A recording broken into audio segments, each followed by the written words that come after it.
Hi, welcome to my channel again if you've seen other videos, and for the first time if you haven't. Anyway, so I'm going to talk a little bit about my deconversion experience, particularly my struggle with anxiety afterwards.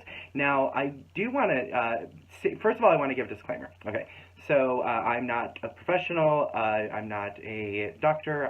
If you are getting medical advice, or advice about your psychological state from somebody on YouTube, I just highly recommend that. Go get professional, if you need a professional, go seek professional counseling. However, I want to talk about my personal experiences because, and what I wanted to say before I went into the disclaimer was, when I was in the evangelical church, I had anxiety even back then, and I had panic attacks and such, but I actually, back then, I had attributed them to some sort of evil attacking me, and I remember praying against it and all that crazy stuff, and I actually don't want to go into that too much, but one of the things that deconverting from religion gave me personally, and not all fundamentalists and not all evangelicals believe that mental health is about demonic stuff, or mental health issues are about demonic stuff, but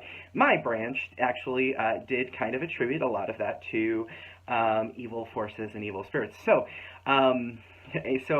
when I deconverted, I actually was given the permission to I gave myself the permission, because you really don't need permission from anybody to take care of yourself, but like I felt more empowered to go seek out help, and so I saw counseling, I saw counselors, I went to a psychiatrist, I actually got on medication for a while. I'm not on medication now, although if you're, I never made not being on medication a primary goal. I made my own, personal wellness my goal, and then I just reached a point where it's just no longer necessary. So that was one of the experiences that I had in deconverting.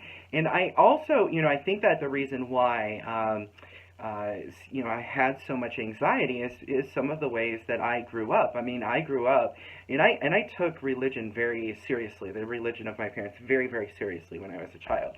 And so this concept of an eternal hell where there's, torture and all that crazy crap, that was traumatic to me. And so I had a psychiatrist tell me I had post-traumatic stress disorder. This was, many years ago. Now it's called post-traumatic stress syndrome. But then there's also a new phrase, I don't know how new it is, but a new to me phrase called religious trauma syndrome. And I would actually say that that's probably more appropriate to what I was experiencing. But I went through a time where I had a lot of panic attacks and those types of things, and so I did give myself the permission. And at one point, I was seeing two different counselors and a psychiatrist, and on medication. And a lot of that was because of what I had been through in my religion, because I was very fundamentalist. And I was in Bible school. I actually was in my second ministry school. I was in ministry full time when I left, and I actually lost all of kind of like my financial support and everything. I had lost my house, all of this, all at one time. When I deconverted from Christianity. So for me, that itself was a traumatic experience, even though like everything kind of was taken care of from that point. That still was a pretty traumatic experience. So, and I can go into that a bit more. I was also in reparative therapy for 5 years. I was in 3 different conversion therapy or reparative therapy programs. And what that is it's when you are an LGBT individual, and what they try to do is convert you from, they believe that being LGBT is not a natural state, so they try to convert you from being LGBT into they try to make you into a straight person. It's interesting to me in the fundamentalist world, because in many fundamentalist circles, like actual psychological issues such as post-traumatic stress disorder or syndrome, which is the newer phrase, panic disorder, depression, anxiety, those types of things aren't really looked at from a very clinical standpoint. However, even though there's no efficacy in a lot of these conversion therapy programs, and there's no efficacy in the practices themselves, and they tend to do more damage than good. It still is that particular issue is actually still approached from somewhat, even though it's kind of like it's not real psychology, but almost from a clinical standpoint. So I always find that interesting. I always find it interesting too. That the narrative that I grew up with about LGBT people is that they are trying to convert young people into their cause, or that like there's this fantastical narrative within the communities that I grew up in that gay people have an agenda, and part of their agenda is to convert people into being LGBT. But the thing is the only groups with conversion programs are these fundamentalist groups. Like, there's no conversion programs to make you gay. Like, there aren't any. So I always found that kind of funny as well. So anyway, so yeah, that's what kind of one of the things that I wanted to discuss is that through conversion, I actually could take part in programs that dealt with my overall mental health and well-being. And like I said, even though at this point I'm off of medications, which is a really cool thing, I still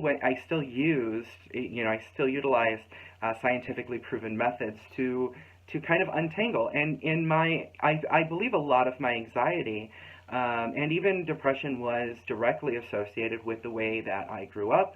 In terms of, I just took when you're a child and you're taught these things, of course you would take something so drastic, you take it to heart. I mean, I know that a lot of kids don't, but for some reason I did, and I know many other people do.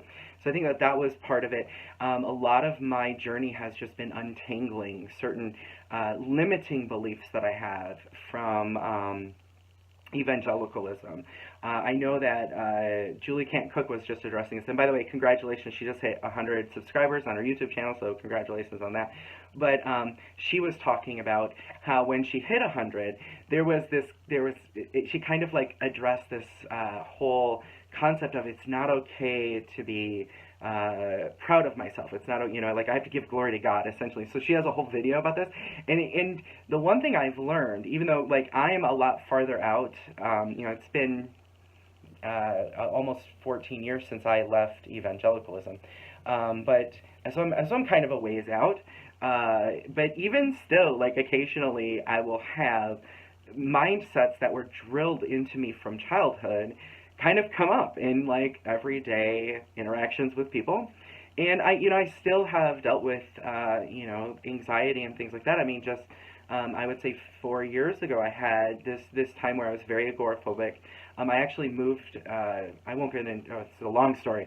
But anyway, so I just had a really, really difficult time, and I had to it was almost like I felt like I was going backwards, but I was just dealing with almost like a new layer of issues associated, and those ones were very distinctly and specifically related to both my religion as a young adult and my religion as a child.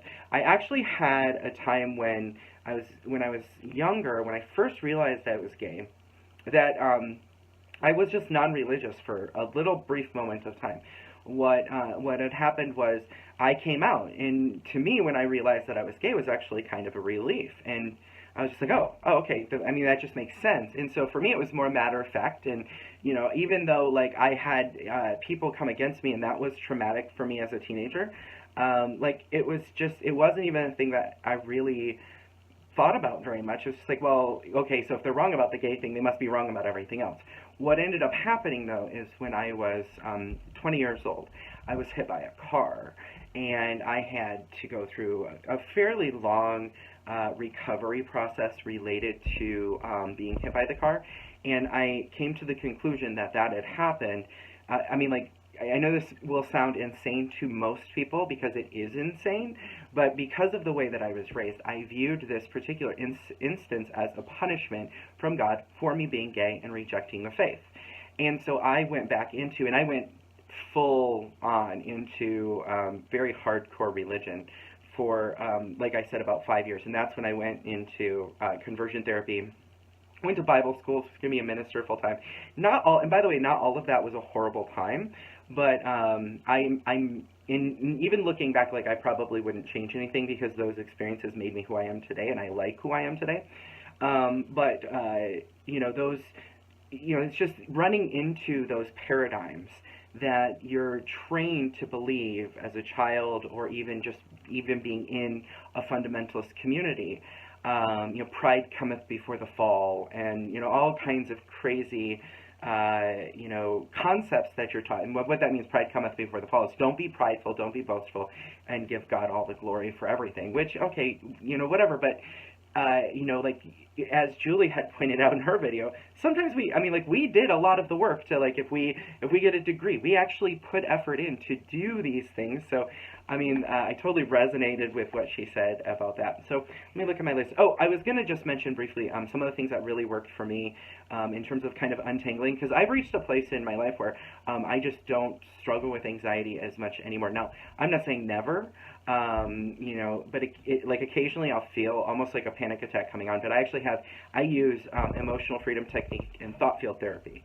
Both of those work really well for me in kind of untangling it. But see, these are some of the things that I personally use. And again, don't get your medical advice from a dude on YouTube, but I'm just letting you know these are things you might want to talk to your doctor about, or your counselor about, or your psychiatrist about.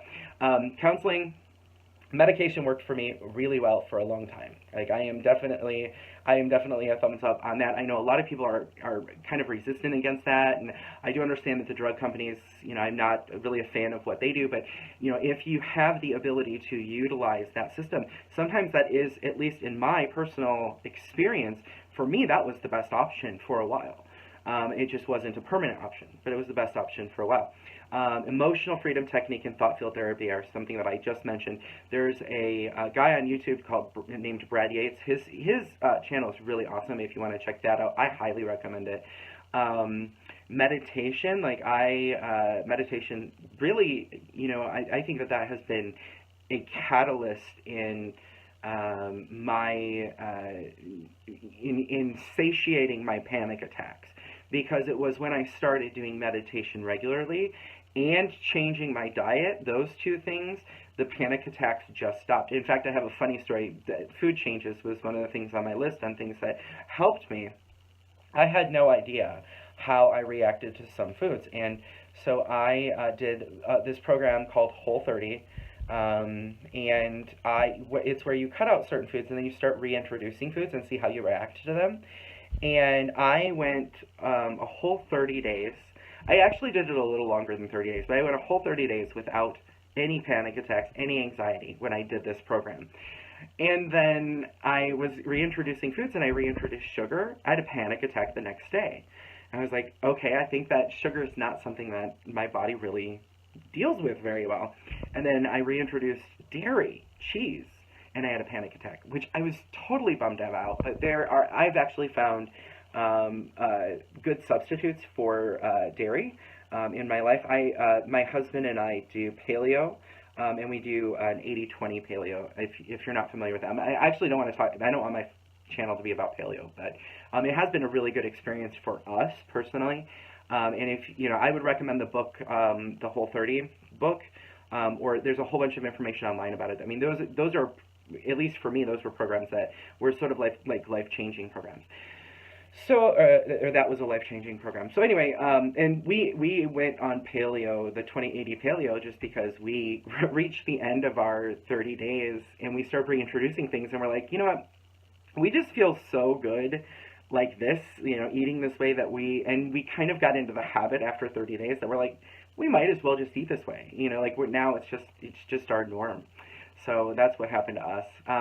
Anyway, I think that's it. That's all I really wanted to share. But if you're interested, I'm thinking about putting some more videos on about conversion therapy and the 3 programs that I went through, or just more about my deconversion and stories about that. Or I don't know, if you have ideas for me, I would like to start posting videos regularly. So if you're watching this and you do have ideas, please post to my channel. And I am really into crystals too, so if there's anybody out there that's really into crystals, I can do crystals too, and do kind of like a either go through my collection or, you know, just talk about different crystals. Actually, I have a really quick story. I have this one just sitting here, so I want to talk about this one really quick. This one I just picked up last week, and it was very funny. When we were driving home, it was like an hour drive. When we were driving home, we had this piece of fluorite in the car, and the electronics in the car just kept wigging out and acting all crazy. And it wasn't my car. I was with a friend, and we had went somewhere and we had lunch, and then we went to a shop that had crystals. And I took this crystal out of her car, and her car started working fine.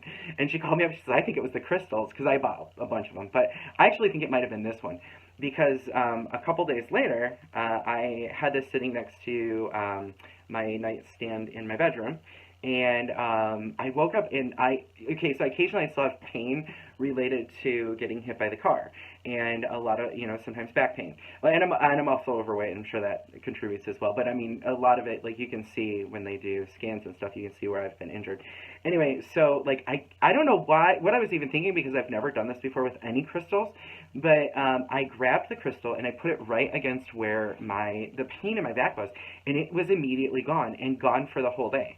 And so like now it's a really big piece to like have around, but like I actually, when I'm working from home, I carry it room from room, just to have it around, because I was like, whether it was placebo or not, I have no idea. But like, even if it was placebo, it was pretty astonishing, because back pain is something I've dealt with for a really long time in my life. So anyway, yeah, so that's my fluorite story. I just want to thank you all for watching. It was fun doing this video, and if you have any ideas, please let me know. Love, light, and peace.